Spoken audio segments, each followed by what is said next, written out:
तो स्वागत है दोस्तों डेली न्यू हब की एक और नई वीडियो के अंदर।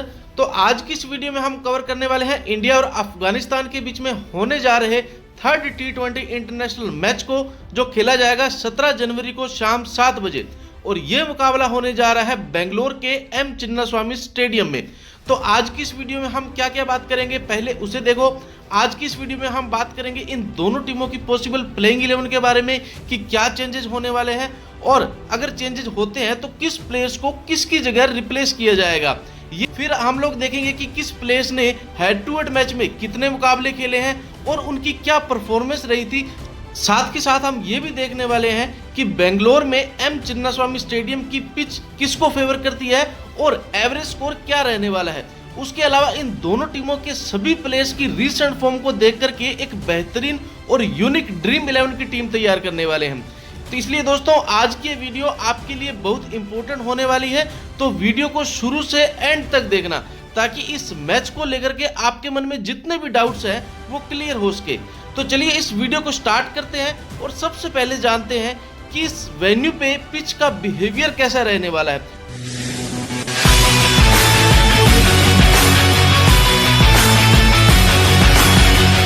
इस वेन्यू की अगर मैं बात करूं तो दोस्तों आप सभी लोगों को पता होगा कि चिन्नास्वामी स्टेडियम में रन बनते हैं। क्यों मालूम है? क्योंकि ये स्टेडियम बहुत छोटा है, तो यहाँ पर बहुत सारे चौके छक्के लगने वाले हैं। इस बात को भी आप लोग ध्यान रखिएगा। और ये मैच एक हाई स्कोरिंग मैच भी हो रह सकता है। क्यों? क्योंकि वेन्यू बैटिंग पैराडाइज है और यहाँ पर जनरली आप लोगों को बैट्समैन अच्छा करते हुए दिखने वाले हैं। बट जो लास्ट इंटरनेशनल मैच इस वेन्यू पे खेला गया था ना, वो खेला गया था इंडिया और ऑस्ट्रेलिया के बीच में 2023 को, और इंडिया ने यहाँ पर भी 160 रन को भी डिफेंड किया था। जनरली इतना आसान नहीं होता है यहाँ पर इस रन को डिफेंड करना, मतलब 160 रन दूसरी टीम आराम से चेज कर लेती है। क्योंकि आईपीएल में काफ़ी मैचेस होते हैं इस चिन्नास्वामी स्टेडियम में। यहाँ इस मैच में भी क्या हुआ था कि यहाँ पर जो फर्स्ट इनिंग में जो 8 विकेट गिरे थे उसमें से 6 विकेट पेसर को मिले थे और 2 विकेट स्पिनर्स को मिले थे। और सेकेंड इनिंग में जो 5 विकेट गिरे थे, जो 8 विकेट गिरे थे उसमें से 5 विकेट पेसर को मिले थे और 3 विकेट स्पिनर को मिले थे। क्योंकि वेन्यू दोस्तों ये छोटा है ना, तो छक्के चौके खूब पड़ते हैं, इसलिए स्पिनर को यहाँ पर उतना ज़्यादा एडवांटेज नहीं रहता है। हाँ, सेकेंड इनिंग में स्पिनर को कुछ एडवांटेज होता है, लेकिन फर्स्ट इनिंग में उतना मेजर एडवांटेज नहीं रहता है। इस बात को भी आप लोग ध्यान में रखिएगा। बाकी ड्यू फैक्टर की अगर मैं बात करूं तो दोस्तों यहाँ पर ड्यू फैक्टर रहेगा, लेकिन उतना नहीं होगा जितना नॉर्थ इंडिया में जो मैचेज होते हैं ना वहाँ पर रहता है। बाकी वेदर की अगर मैं बात करूँ तो वेदर थोड़ा सा क्लाउडी रहने वाला है, बारिश नहीं होने वाली है, लेकिन ड्यू कब रहेगा? क्लाउडली वेदर कंडीशन में। इस बात को भी आप लोग ध्यान में रखिएगा। बाकी एक और इम्पोर्टेंट बात, होपफुली आप सभी लोगों ने हमारे टेलीग्राम ग्रुप, जिसका लिंक आप सभी लोगों को नीचे डिस्क्रिप्शन और कमेंट सेक्शन में अवेलेबल है, ज्वाइन कर लिया होगा। जिन भाइयों ने अभी तक इस टेलीग्राम ग्रुप को ज्वाइन नहीं किया है तो आप सभी से रिक्वेस्ट है दोस्तों, नीचे डिस्क्रिप्शन और कमेंट सेक्शन में जाकर के लिंक के थ्रू टेलीग्राम ग्रुप को पक्का से ज्वाइन कर लीजिएगा, ताकि इस मैच से रिलेटेड कोई भी अपडेटेड हो वो आप तक पहुंच सके। उसके अलावा आपको यहाँ पर मेरी पर्सनल फाइनल टीम भी मिल जाती है विद कैप्टन और वाइस कैप्टन। इसके साथ ही आपको यहाँ पर बहुत सारे ऑफर्स और मेगा ग्रैंड लीग की टीम भी बनाकर दे दी जाती है, तो टेलीग्राम ग्रुप को जरूर ज्वाइन करना। बाकी अगर आपने अभी तक हमारे इस यूट्यूब के चैनल को भी सब्सक्राइब नहीं किया है ना, तो इसे भी सब्सक्राइब करके बेल आइकन को ऑल पर सेट कर लो, ताकि इस तरह की मैं जो भी वीडियो बनाऊं वो सबसे पहले पहुंचे आपके पास। तो चलिए इस वीडियो को स्टार्ट करते हैं और अब देख लेते हैं कि इन दोनों टीमों की पॉसिबल प्लेइंग 11 क्या रहने वाली है और क्या चेंजेस हो सकते हैं इस मैच में। देखो, इंडिया की तरफ से आप लोगों को यहाँ पर रोहित शर्मा और यशस्वी जायसवाल ही ओपन करेंगे। फर्स्ट डाउन पोजीशन पे आप लोगों को विराट कोहली दिखेंगे, फिर शिवम दुबे आएंगे। यहाँ पर जितेश शर्मा की जगह पर संजू सैमसन आपको खेलते हुए दिख सकते हैं। इस बात को भी आप लोग ध्यान में रखिएगा, क्योंकि उन्हें अभी तक मौका नहीं मिला है। मतलब हाई चांसेस है, 99% चांस है कि यहाँ पर इस मैच को संजू सैमसन ही जो है खेलने वाले हैं। बाकी उसके बाद रिंकू सिंह, फिर उसके बाद में ऑलराउंडर वाले सेक्शन में आपको यहाँ अक्षर पटेल, वाशिंगटन सुंदर दिखेंगे। फिर बॉलिंग वाले सेक्शन में दोस्तों अर्शदीप सिंह, कुलदीप यादव और आवेश खां खेलते हुए दिखेंगे। जो कि रवि बिश्नोई और मुकेश कुमार को रिप्लेस करेंगे। वहीं अफगानिस्तान की टीम से आपको यहाँ कुछ ज्यादा चेंजेस होते हुए नहीं देखेंगे। यहाँ रहमानुल्लाह गुरबाज के साथ इब्राहिम जादरान ओपन करेंगे। उसके बाद में क्योंकि लास्ट मैच में गुलबदीन नाइब काफी नीचे खेलने आते हैं, मतलब करीम जन्नत के बाद, लेकिन लास्ट मैच में क्या हुआ कि इनको ऊपर भेजा गया था खेलने के लिए और मतलब 50 रन प्लस की पारी इन्होंने खेली थी। तो दोबारा से गुलबदीन नाइब ही यहाँ आपको जो खेलते हुए दिखने वाले हैं, इनको मौका मिलेगा। उसके बाद में आजमतुल्ला उमरजाई आएंगे, फिर देखेंगे आपको मोहम्मद नबी, उसके बाद में आपको यहाँ दिखने वाले हैं नाजिबुल जादरान, फिर देखेंगे आपको करीम जन्नत दिखते हैं। उसके बाद में बॉलिंग वाले सेक्शन में मुजेबर रहमान दिखेंगे, नूर अहमद दिखने वाले हैं, फिर नवीनुल हक दिखेंगे और फजल हक फारूकी खेलते हुए आपको जो इस मैच में दिखने वाले हैं। तो ये थी दोस्तों इन दोनों टीमों की पॉसिबल प्लेइंग 11। तो अब सेक्शन वाइज एनालिसिस को देखते हैं और सबसे पहले जान लेते हैं विकेट कीपिंग वाले सेक्शन को। विकेट कीपिंग वाले सेक्शन की अगर मैं बात करूं तो दोस्तों यहाँ इंडिया की तरफ से आपको संजू सैमसन दिखेंगे, वहीं अफगानिस्तान की तरफ से आप लोगों को यहाँ रहमानुल्लाह गुरबाज खेलते हुए दिखने वाले हैं। दोस्तों यहाँ इंडिया की तरफ से अगर संजू सैमसन की मैं बात करूं तो पिछले हालांकि दोनों ही मैचों में ये नहीं खेले थे, इस बार इनके खेलने के चांस सबसे ज्यादा रहने वाले हैं। बाकी इन्होंने T20 के 24 मुकाबले खेले हैं, 19 की एवरेज है, बेस्ट स्कोर 77 का रहा है। और हालांकि पिछला जो मुकाबला हुआ था इससे पहले उन्होंने 40 रन की जबरदस्त पारी खेली थी। तो हो सकता है इस मैच में भी आपको कुछ अच्छा करते हुए दिखे, ट्राई करना चाहो आप इन्हें अपनी फैंसी टीम में ट्राई कर सकते हैं।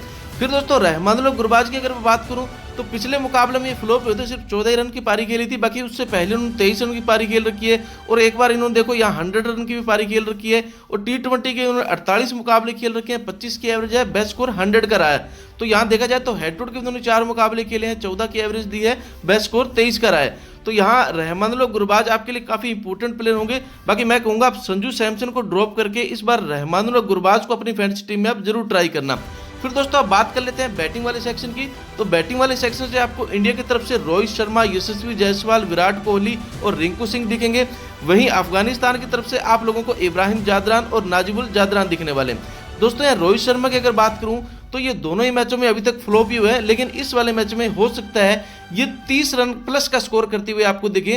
तो आप इन्हें इस बार अपनी फैंसी टीम में जरूर ट्राई करना और हो सके तो इनको इस बार कैप्टन या वाइस कैप्टन भी आप ट्राई कर सकते हैं। बाकी T20 में 150 मुकाबले खेल रखे हैं, काफी एक्सपीरियंस्ड प्लेयर हैं और 23 की एवरेज दी थी, बेस्ट स्कोर 118 का रहा है, 50 का स्कोर 29 बार और 100 का स्कोर 4 बार किया है। हेड टू हेड के भी 4 मुकाबले खेले हैं, 25 की एवरेज से रन बनाए थे और यहाँ 74 इनका बेस्ट स्कोर रहा है। बाकी इस वेन्यू पर भी 3 मुकाबले खेल चुके हैं, यहाँ कुछ खास किया नहीं है, लेकिन हो सकता है इस बार आपको ये कुछ अच्छा करते हुए दिखे, तो आप इन्हें इस बार अपनी फैंसी टीम में ट्राई कर सकते हैं। फिर दोस्तों यशस्वी जायसवाल की अगर बात करें तो लास्ट वाले मुकाबले में देखा होगा कि इन्होंने जबरदस्त 68 रन की पारी खेली थी और T20 के इन्होंने 16 मुकाबले खेल रखे हैं, 35 की एवरेज है, बेस्ट स्कोर 100 का रहा है। हेड टू हेड का भी एक ही मुकाबला खेला था जहां इन्होंने 68 रन की जो पिछला ही मुकाबला होता पारी खेली थी। तो काफी अच्छी फॉर्म में चल रहे हैं, इन्हें इस बार अपनी फैंसी टीम में आप ट्राई कर सकते हैं। फिर दोस्तों विराट कोहली की अगर बात करें तो इनका तो दोस्तों मैं क्या कहूँ, मतलब हर एक मैच में काफी अच्छा खेलते हैं। हालांकि पिछले मैच में इन्होंने कुछ खास किए नहीं था, फिर भी 29 रन की जबरदस्त पारी खेली थी। उससे पहले इन्होंने 50 रन की पारी खेल रखी है। बाकी T20 की 116 रन की पारी खेली थी, 52 की एवरेज है, बेस्ट स्कोर 122 का रहा है। इस वेन्यू पर भी 5 मुकाबले खेले हैं, 29 की एवरेज है, बेस्ट स्कोर 72 का रहा है। तो इस ग्राउंड में ये विराट कोहली आपके लिए काफी इंपॉर्टेंट प्लेयर होंगे, आप इन्हें भी अपनी फैंसी टीम में इस बार जरूर ट्राई करना। फिर दोस्तों रिंकू सिंह की अगर बात करें तो हालांकि पिछले मुकाबले में ये भी फ्लॉप ही हुए थे, 9 रन की पारी खेली थी। बाकी उससे पहले अगर देखा जाए तो उन्होंने एक बार 68 रन की पारी खेल रखी है। T20 के भी 14 मुकाबले खेले थे, 71 की एवरेज है। बाकी हेड टू हेड के इन्होंने 2 मुकाबले खेले थे जहां इन्होंने कुछ खास किया नहीं है। इस वेन्यू पर भी ये पहला ही मैच होगा जो ये खेलेंगे, तो रिंकू सिंह को अगर आप ड्रॉप करना चाहो ड्रॉप कर सकते हैं। बाकी मैं कहूँगा इस बार रिंकू सिंह को जरूर ट्राई करना, क्योंकि हो सकता है इस बार आपको ये कुछ अच्छा करते हुए दिखें, क्योंकि फास्ट खेलते हैं तो आपको काफ़ी अच्छे जो स्कोर करके दे सकते हैं। फिर दोस्तों यहाँ अफगानिस्तान की तरफ से अगर इब्राहिम जादरान की मैं बात करूं तो लास्ट वाले मुकाबले में फ्लॉप हुए थे। बाकी उससे पहले देखा जाए तो उन्होंने 25 रन की पारी खेल रखी है। बाकी उससे पहले भी उन्होंने 59 रन की पारी खेल रखी थी। हेड टू हेड के 3 मुकाबले खेले हैं, 44 की एवरेज है, बेस्ट स्कोर 64 का है। तो काफी इंपॉर्टेंट प्लेयर होंगे, आप इन्हें अपनी फैंसी टीम में ट्राई कर सकते हैं। फिर नाजिबुल जादरान की अगर बात करूं रिसेंट फॉर्म को देखें तो लास्ट वाले मुकाबले में 23 रन की पारी खेली थी। T20 के भी 99 मुकाबले खेल रखे हैं, काफी एक्सपीरियंस्ड प्लेयर है। हेड टू हेड के 5 मुकाबले खेले थे, यहाँ देखा जाए तो 14 की एवरेज है, कुछ खास किए नहीं था। लेकिन अगर आप इनमें से किसी को ड्रॉप करना चाहो तो इस बार नाजिबुल जादरान को अपनी फैंसी टीम से ड्रॉप करके और इब्राहिम जादरान को अपनी फैंसी टीम में आप ट्राई कर सकते हैं। और हो सके तो इस बार इब्राहिम जादरान को आप कैप्टन या वाइस कैप्टन भी रख सकते हैं। तो दोस्तों यहाँ बैटिंग वाले सेक्शन में अगर इंपोर्टेंट प्लेयर की मैं बात करूं तो यहाँ से आप इंडिया की तरफ से रोहित शर्मा और उसके बाद में यशस्वी जायसवाल और विराट कोहली, ये तीनों ही इंपोर्टेंट प्लेयर होंगे। बाकी अफगानिस्तान की तरफ से आप लोगों के लिए यहाँ इब्राहिम जादरान ही इंपोर्टेंट प्लेयर रहने वाले हैं। अब दोस्तों बात करते हैं ऑलराउंडर सेक्शन की। तो ऑलराउंडर सेक्शन में आपको इंडिया की तरफ से शिवम दुबे, अक्षर पटेल और वाशिंगटन सुंदर दिखते हैं। वहीं अफगानिस्तान की तरफ से आप लोगों को गुलबदीन नायब, आजमतुल्लाह उमरजाई, फिर मोहम्मद नबी और करीम जन्नत दिखते हैं। दोस्तों यहाँ शिवम दुबे की अगर मैं बात करूं, रीसेंट फॉर्म को देखें तो काफ़ी अच्छी फॉर्म में चल रहे हैं। T20 के 20 मुकाबले खेले हैं, 45 की एवरेज है। हेड टू हेड के भी 3 मुकाबले खेले हैं, 60 की एवरेज दी है। तो काफ़ी अच्छे प्लेयर्स हैं और सेकंड डाउन पोजीशन पर खेलने आएंगे। और देखा जाए तो डेथ में भी अपने ये 3 ओवर करवाते हैं, तो उस कंडीशन में शिवम दुबे आपके लिए काफ़ी इंपोर्टेंट प्लेयर होंगे। आप इन्हें इस बार अपनी फैंसी टीम में जरूर ट्राई करना, और हो सके तो आप इन्हें कैप्टन या वाइस कैप्टन भी ट्राई कर सकते हैं, क्योंकि ये ऑलराउंडर सेक्शन में रहेंगे तो बैटिंग और बॉलिंग दोनों से ही आपको अच्छे खासे पॉइंट दिला सकते हैं। फिर दोस्तों बात करें अक्षर पटेल की, तो पिछले मुकाबले में आप देखा होगा कि लास्ट में इनको 2 विकेट मिली थी। उससे पहले भी इनको जो 2 विकेट मिली थी, काफ़ी अच्छा खेलते हैं, काफ़ी अच्छी फॉर्म में चल रहे हैं। T20 के देखा जाए तो 52 मुकाबले खेले हैं, 19 की एवरेज दी थी और 49 इनको यहाँ विकेट भी मिली थी। इस वेन्यू पर भी 2 मुकाबले खेले हैं, 16 की एवरेज है, कुछ खास किए नहीं था। ड्रॉप करना चाहो आप अक्षर पटेल को इस बार अपनी फैंस टीम से ड्रॉप भी कर सकते हैं। फिर दोस्तों वाशिंगटन सुंदर की अगर मैं बात करूं तो ये भी जैसे देखा जाए तो 6 डाउन पोजीशन पर खेलने थे, काफी नीचे खेलने आते हैं, लेकिन ये 3 ओवर करवाते हैं। इनको अगर 1 से 2 विकेट मिल गई तो ये भी आपके लिए वाइस कैप्टन के अच्छे विकल्प हो सकते हैं। ट्राई करना चाहो आप इन्हें भी अपनी फैंसी टीम में ट्राई कर सकते हैं। बाकी इस वेन्यू पर 1 मुकाबला खेला था, कुछ खास किए नहीं है। बाकी हेड टू हेड के 2 मुकाबले खेले थे, यहाँ भी इन्होंने कुछ खास किए नहीं था, लेकिन हो सकता है इस वाले मैच में आपके लिए इंपॉर्टेंट प्लेयर हो, तो आप ट्राई करना चाहो आप इन्हें अपनी फैंसी टीम में ट्राई कर सकते हैं। फिर दोस्तों अफगानिस्तान की तरफ से अगर गुलबदीन नायब की मैं बात करूं, रीसेंट फॉर्म को देखें तो लास्ट वाले मुकाबले में आपने देखा होगा कि 57 रन की जबरदस्त पारी खेली थी। बाकी T20 के देखा जाए तो इन्होंने 62 मुकाबले खेल रखे हैं, 20 की एवरेज है, 26 इनको विकेट मिली थी। हेड टू हेड के 5 मुकाबले खेले थे, 35 की एवरेज है और जहां इनको 1 विकेट भी मिली थी। दोस्तों यहाँ गुलबदीन नायब क्योंकि ये फर्स्ट डाउन पोजीशन पर खेलने आते हैं, तो उस कंडीशन में आपके लिए ये भी इंपॉर्टेंट प्लेयर होने वाले हैं, तो आप इन्हें भी अपनी फैंसी टीम में इस बार जरूर ट्राई करना। बाकी आजमतुल्लाह उमरजाई की बात करूं, रीसेंट फॉर्म को देखें तो पिछले वाले मुकाबले में ये फ्लॉप हुए तो कुछ खास किए नहीं था, लेकिन देखा जाए तो यहाँ इन्होंने हेड टू हेड के 3 मुकाबले खेले थे, यहाँ भी इन्होंने 10 रन बनाए थे, प्लस इनको यहाँ 1 विकेट भी मिली थी। तो ये भी आपको बैटिंग और बॉलिंग दोनों से अच्छे खासे पॉइंट दिला सकते हैं, क्योंकि ये सेकंड डाउन पोजीशन पर खेलने आते हैं, तो बहुत जल्दी इनकी जो है बैटिंग भी आ जाएगी। तो ये बैटिंग और बॉलिंग दोनों से आपको अच्छे खासे पॉइंट दिलाएंगे, तो ये भी आपके लिए काफी इंपॉर्टेंट प्लेयर होंगे। आप इन्हें भी अपनी फैंसी टीम में जरूर ट्राई करना। बाकी हो सके तो आप इन्हें भी कैप्टन या वाइस कैप्टन ट्राई कर सकते हैं। फिर दोस्तों बात करें मोहम्मद नबी की, रीसेंट फॉर्म को देखें तो पिछले मुकाबले में उन्होंने कुछ खास किए नहीं था, 14 रन बनाए थे। बाकी T20 देखा जाए तो 114 मुकाबले खेल रखे हैं, 22 की एवरेज है और यहाँ इनको 88 विकेट भी मिली थी। हेड टू हेड के भी 6 मुकाबले खेले थे, 21 की एवरेज दी थी, जहाँ इनको 1 विकेट भी मिली थी। तो यहाँ मोहम्मद नबी भी हो सकता है, क्योंकि थर्ड डाउन पोजीशन पर खेलने आते हैं तो बैटिंग भी इनकी जल्दी आ जाती है, तो उस कंडीशन में आपके लिए ये भी इंपॉर्टेंट प्लेयर हो सकते हैं। फिर दोस्तों करीम जन्नत की अगर बात करें तो पिछले वाले मुकाबले में आपने देखा कि इनको 2 विकेट मिली थी, प्लस इन्होंने 20 रन भी बनाए थे, तो पिछले मैच में ये काफ़ी इंपॉर्टेंट रहे थे। हो सकता है इस मैच में भी आपको कुछ अच्छा करते हुए दिखे, तो आप ट्राई करना चाहो आप इन्हें भी अपनी फैंसी टीम में ट्राई कर सकते हैं। बाकी देखा जाए तो हेड टू हेड के 5 मुकाबले खेले थे, 24 की एवरेज है, जहां इनको 3 विकेट भी मिली थी। तो ये भी बैटिंग और बॉलिंग दोनों से आपको अच्छा खासे पॉइंट दिला सकते हैं। ट्राई करना चाहो आप कर सकते हैं, बाकी ड्रॉप करना चाहो आप ड्रॉप भी कर सकते हैं, क्योंकि 5th डाउन पोजीशन पर खेलने आते हैं और सिर्फ 2 ही ओवर करवाते हैं। उस कंडीशन में आपके लिए उतने इंपॉर्टेंट प्लेयर नहीं रहने वाले हैं।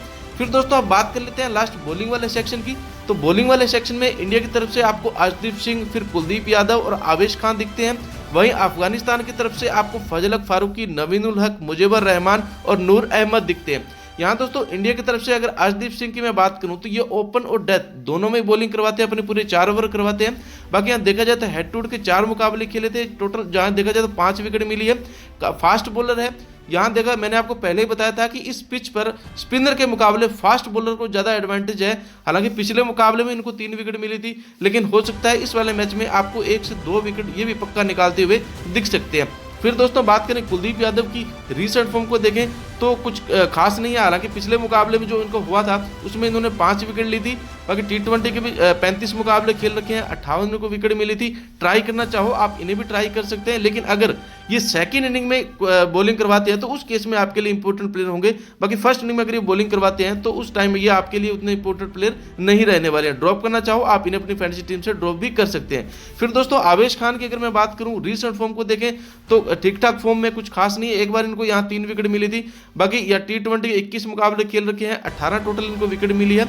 इस वेन्यू पर 2 मुकाबले खेले थे जहां इन्होंने कुछ खास किया नहीं था। तो यहाँ इंडिया की तरफ से आप अर्शदीप सिंह और आवेश खान इन दोनों के साथ जा सकते हैं। बाकी अफगानिस्तान की तरफ से अगर फजल हक फारूकी की मैं बात करूं, रीसेंट फॉर्म को देखें तो लास्ट वाले मुकाबले में इनको 1 विकेट मिली थी। बाकी देखा जाए तो हेड टू हेड के 3 मुकाबले खेले जहां इनको 1 विकेट मिली है। T20 के 29 मुकाबले खेल रखे हैं, 31 विकेट मिली है। तो ये भी फास्ट बॉलर है। बाकी फर्स्ट इनिंग में अगर ये बॉलिंग करवाते हैं तो उस केस में आपके लिए इंपॉर्टेंट प्लेयर होंगे। बाकी सेकंड इनिंग में अगर आप इन्हें ड्रॉप करना चाहो ड्रॉप कर भी सकते हैं। फिर दोस्तों नवीन उल हक की बात करूं तो ये भी अपने 3 ओवर करवाते हैं।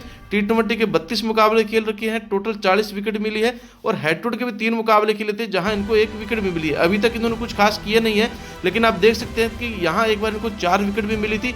तो फास्ट बॉलर है। फर्स्ट इनिंग में आपके लिए इंपॉर्टेंट प्लेयर होंगे, सेकंड इनिंग में उतने इंपॉर्टेंट प्लेयर नहीं रहने वाले हैं। सेकंड इनिंग में आप ड्रॉप करना चाहो इन्हें आप फैंसी टीम से ड्रॉप भी कर सकते हैं। फिर दोस्तों मुजबर रहमान की अगर मैं बात करूं तो ये भी ओपन के अपने जो 2 ओवर करवाते हैं। बाकी T20 के 45 मुकाबले खेल रखे हैं, 58 विकेट मिली है। हेड टू हेड के भी 3 मुकाबले खेले थे जहां इनको 2 विकेट भी मिली थी। तो ये भी आपके लिए काफी इंपॉर्टेंट प्लेयर होंगे, तो आप इन्हें भी अपनी फैंसी टीम में ट्राई कर सकते हैं। ड्रॉप करना चाहो आप इस बार इन्हें अपनी फैंसी टीम से ड्रॉप भी कर सकते हैं। फिर दोस्तों नूर अहमद में अगर बात करूं तो यहाँ स्पिनर है। तो मैंने आपको बताया था अगर ये सेकंड इनिंग में बॉलिंग करवाते हैं तो उस केस में आपके लिए इंपॉर्टेंट प्लेयर होंगे। बाकी अगर इंडिया पहले बैटिंग करती है तो उस केस में नूर अहमद आपके लिए इंपॉर्टेंट प्लेयर नहीं रहने वाले हैं। बाकी T20 के 4 मुकाबले खेले थे जहां इनको 4 विकेट मिली है। हेड टू हेड का 1 मुकाबला खेला था जहां इनको अभी तक विकेट नहीं मिली है। तो यहाँ अफगानिस्तान की तरफ से आपके लिए इंपॉर्टेंट बॉलर की अगर मैं बात करूँ तो यहाँ फजल हक फारूकी, नवीन उल हक और नूर अहमद ये तीनों ही आपके लिए इंपॉर्टेंट प्लेयर होंगे। बाकी इंडिया की तरफ से आप अर्शदीप सिंह और आवेश खान इन दोनों को अपनी फैंटेसी टीम में ट्राई कर सकते हैं। बाकी अगर इंडिया की टीम पहले बैटिंग करती है तो उस कंडीशन में आप कुलदीप यादव को भी अपनी फैंटेसी टीम में ट्राई कर सकते हैं, क्योंकि सेकंड इनिंग में हो सकता है आपको 1 से 2 विकेट निकाल करके दे। तो उस केस में आप इन्हें भी अपनी फैंटेसी टीम में ट्राई कर सकते हैं। तो दोस्तों आज की इस वीडियो में मैंने आपको सभी प्लेयर्स के पिछले रिकॉर्ड्स के बारे में, प्लेइंग 11 के बारे में, पिच रिपोर्ट के बारे में सब कुछ बता दिया है। लेकिन फिर भी अगर आप मेरी टीम का इंतजार कर रहे हैं तो इंतजार हुआ खत्म। और दोस्तों सब कुछ एनालिसिस करने के बाद अभी के लिए जो मेरी टीम है बनकर के तैयार है और आपके सामने है। दोस्तों इस टीम में मैंने विकेट कीपर सेक्शन में रहमानुल्लाह गुरबाज को ही लिया है। बैटिंग वाले सेक्शन में रोहित शर्मा, विराट कोहली, यशस्वी जायसवाल को लिया है। फिर ऑलराउंडर सेक्शन में मोहम्मद नबी, अक्षर पटेल, आजमतुल्लाह उमरजाई और गुलाबुद्दीन नायब, उसके बाद में शिवम दुबे को लिया है। बाकी बॉलिंग वाले सेक्शन में अर्शदीप सिंह और फजल हक फारूकी को रखा है। दोस्तों इस टीम में मैंने आजमतुल्लाह उमरजाई को कैप्टन और शिवम दुबे को इस बार वाइस कैप्टन रखा है। बाकी दोस्तों अगर आप चाहो तो शिवम दुबे की जगह पर आप इस बार गुलाबुद्दीन नायब को वाइस कैप्टन रखना और विराट कोहली को आप कैप्टन कर सकते हैं। बाकी अगर आप इनमें से शिवम दुबे को अपनी फैंटेसी टीम से हटाते हैं तो उस कंडीशन में आप यहाँ रिंकू सिंह को अपनी फैंटेसी टीम में ट्राई कर सकते हैं। बाकी दोस्तों फाइनली लाइनअप आउट होने के बाद में अगर इस टीम में कोई चेंजेस करने पड़े या इस मैच से रिलेटेड कोई भी अपडेटेड हुआ तो मैं आपको अपने टेलीग्राम ग्रुप में शेयर कर दूंगा और फाइनल टीम भी मैं आपको यहीं पर देने वाला हूं। तो इस चैनल को सब्सक्राइब करने के साथ साथ आप हमारे टेलीग्राम ग्रुप को भी पक्का से ज्वाइन कर लीजिएगा, ताकि आपको इस मैच से रिलेटेड हर एक इन्फॉर्मेशन मिलती रहे। तो मिलते हैं अगले वीडियो में, तब तक के लिए गुड बाय, गुड लक। उम्मीद है आज की वीडियो आपको अच्छी लगी तो वीडियो को लाइक और चैनल को सब्सक्राइब जरूर करना।